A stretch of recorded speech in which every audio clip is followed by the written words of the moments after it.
Hi hello வணக்கம் நண்பர் நண்பி நான் உங்கள் அரவிந்த். ரியல்மி கிட்ட இருந்து Realme C55 அப்படின்ற ஒரு பட்ஜெட் செக்மெண்ட்டுக்கான ஸ்மார்ட் ஃபோனை இன்னைக்கு அஃபிஷியலாக குளோபல் மார்க்கெட்டில் லான்ச் பண்ணியிருக்காங்க. அண்ட் இந்த ஒரு பட்ஜெட் ஸ்மார்ட் ஃபோனில் நமக்கு iPhone 14 Pro சீரிஸில் இருக்கக்கூடிய ஒரு யூனிக்கான இன்ட்ரெஸ்டிங் ஃபீச்சர்லாம் இருக்குது. ஸோ அதெல்லாம் பற்றி தான் இன்னைக்கு வீடியோவில் நான் உங்ககிட்ட எக்ஸ்பிளைன் பண்ண போகிறேன். வாங்க வீடியோக்குள்ளே போகலாம்.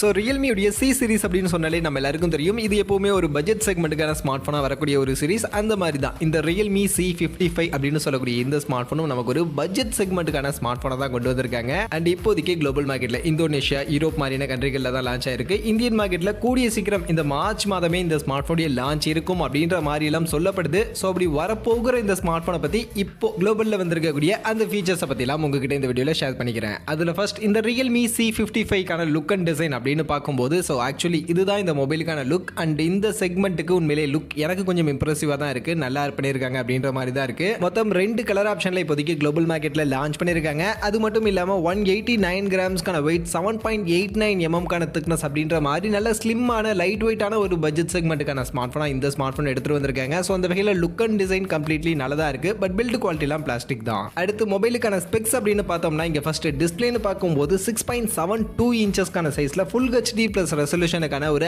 IPS LCD பேனலுக்கான ஒரு டிஸ்பிளே தான் இங்கே கொடுத்துருக்காங்க. 90 ஹெர்ட்ஸ்க்கான ரெஃப்ரெஷ் ரேட்கான ஒரு டிஸ்பிளேவா இருக்கு. அது கூடவே 180 ஹெர்ட்ஸ்க்கான டச் சாம்பிளிங் ரேட் அண்ட் 680 நிட்ஸ்க்கான மேக்ஸிமம் பீக் பிரைட்னஸ் வேல்யூ மாதிரியான ஃபீச்சர்ஸ் பேக் பண்ணி இந்த ஸ்மார்ட் ஃபோனுக்கான டிஸ்பிளே அப்படின்றது இருக்கு. அஃப்கோர்ஸ் இது ஒரு பட்ஜெட் செக்மெண்ட்டுக்கான ஸ்மார்ட் ஃபோன் அப்படின்றதுனால டிஸ்பிளே ஒரு LCD பேனலாக கொடுத்துருக்காங்க. பட் அது கூட 90 ஹெர்ட்ஸ்க்கான ரெஃப்ரெஷ் ரேட் கொடுத்துருக்கிறது டீசெண்டாக இருக்கு. பட் இருந்தாலும் 120 ஹெர்ட்ஸ் கூட கொடுத்துருக்கலாம். அடுத்து மொபைலுடைய பேட்டரி ஃபீச்சர் அப்படின்னு பார்க்கும்போது இங்கே நமக்கு பேட்டரி கெப்பாசிட்டியாக 5000 mAhக்கான ஒரு பேட்டரி கெப்பாசிட்டி கொடுத்துருக்காங்க. நல்ல பேட்டரி. அண்ட் அதை சார்ஜ் பண்ணுறதுக்கு 33 வாட்ஸ்க்கான ஒரு ஃபாஸ்ட் சார்ஜிங்கான சப்போர்ட் கொடுத்துருக்காங்க. உண்மையிலே இந்த செக்மெண்ட்டுக்கு இந்த ஃபாஸ்ட் சார்ஜர் ஒரு ஒர்த்தான ஃபாஸ்ட் சார்ஜர். ஏன்னா ஒரு சில பிராண்ட்ஸ் இந்த செக்மெண்ட்லேயே 18 வாட்ஸ்க்கான ஃபாஸ்ட் சார்ஜிங் மாதிரியான ஃபீச்சர்ஸ்லாம் கொடுத்துக்கிட்டு இருக்காங்க. ஸோ அப்படி கொடுக்காம 33 வாட்ஸ்க்கான சார்ஜரை கொடுத்துருக்காங்க அப்படின்றது கண்டிப்பாக ஸ்மார்ட் ஃபோனுக்கு நல்ல விஷயம். 5000 mAhக்கான பேட்டரி கெப்பாசிட்டியும் இருக்கிறதுனால ஒரு பெரிய பேட்டரி பேக்கப் அண்ட் ஃபாஸ்ட் சார்ஜிங்கும் நல்லாவே இருக்குது.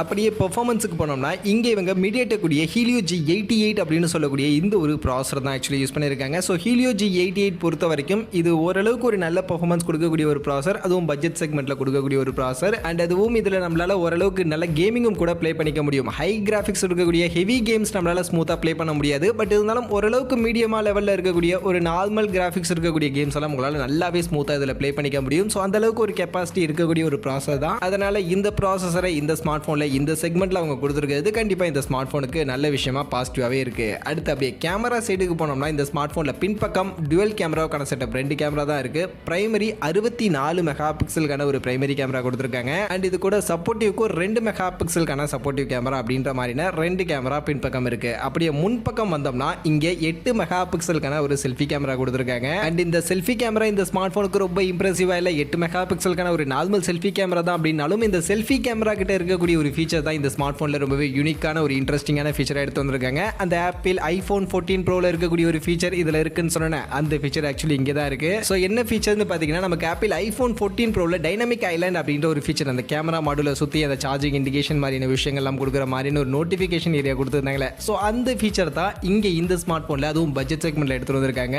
இங்கேயுமே இந்த செல்ஃபி கேமராவுக்கான நாச் மிடில் அந்த பஞ்சோல் டைப்ல தான் இங்கே முன்பக்கம் கொடுத்துருக்காங்க. பட் அந்த செல்ஃபி கேமராவுக்கான நாச்சை சுற்றி தான் இங்கே மினி கேப்சூல் அப்படின்னு சொல்லக்கூடிய இந்த ஒரு ஃபீச்சர் டைனமிக் ஐலாண்ட் மாதிரியான ஒரு ஃபீச்சர் இந்த ஸ்மார்ட் போன்ல இங்கே தான் ஆக்சுவலி வருது. அண்ட் இந்த ஃபீச்சர் பார்த்தீங்கன்னா ஒரு சில விஷயங்களுக்கு தான் உங்களுக்கு யூஸ் ஆகும். சார்ஜ் பண்ணும்போது சார்ஜிங்கான இண்டிகேஷன் அண்ட் சார்ஜ் ஏறது உங்களுக்கு அனிமேஷனில் காட்டக்கூடிய விஷயங்கள். அதே மாதிரி இங்கே நமக்கு டேட்டா யூசேஜ் மாதிரியான விஷயங்கள்லாம் ஷோ ஆகும் அப்படின்ற மாதிரி இப்போதைக்கு சொல்றாங்க. பட் இதை தாண்டி இன்னும் மற்ற விஷயங்கள்லாம் அவங்க கஸ்டமைஸ் பண்ணி கொடுப்போம் அப்படின்ற மாதிரி சொல்லியிருக்காங்க. பட் இப்போதைக்கு ஆப்பிள் iPhone 14 Pro சீரிஸ்ல இருக்கக்கூடிய அந்த டைனமிக் ஐலாண்ட் மாதிரியான ஒரு ஃபீச்சர் இந்த ஸ்மார்ட் போன்ல இருக்கு. அதுவும் பட்ஜெட் செக்மெண்ட்ல இருக்கு அப்படின்றது இந்த ஸ்மார்ட் போனுக்கு கொஞ்சம் யூனிக்கான ஒரு இன்ட்ரெஸ்டிங்கான ஃபீச்சரா கண்டிப்பா இருக்கு.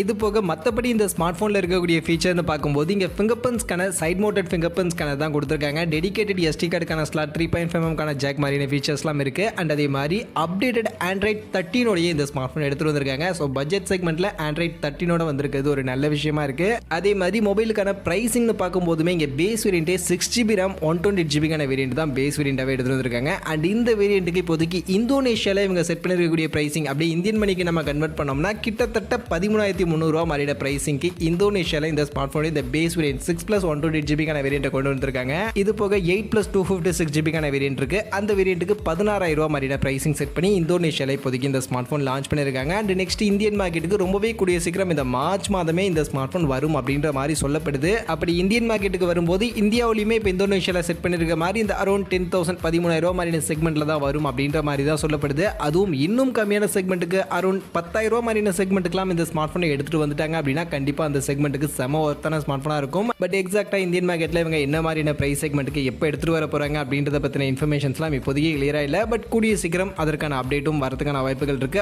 அப்டேட் வந்துச்சு அப்படின்னா அதை உங்களுக்கு நான் அப்டேட் பண்றேன். பட் இப்போதைக்கு குளோபல் மார்க்கெட்டில் லான்ச் பண்ணிருக்கக்கூடிய இந்த Realme C55 இதை பத்தி நீங்க என்ன நினைக்கிறீங்க? இதுல இவங்க கொடுத்திருக்கக்கூடிய ஃபீச்சர்ஸ் அண்ட் குளோபல்ல இவங்க செட் பண்ணிருக்கக்கூடிய இந்த பிரைசிங்கை பத்தின உங்களுடைய ஒப்பீனியன் என்ன? இந்தியன் மார்க்கெட்ல என்ன பிரைஸ் செக்மெண்ட்டுக்கு இந்த ஸ்மார்ட் போன் எப்போ வரணும் அப்படின்னு நீங்க எதிர்பார்க்குறீங்க அப்படின்ற உங்க கருத்துக்களை கமெண்ட்ஸ்ல வந்து சொல்லுங்க.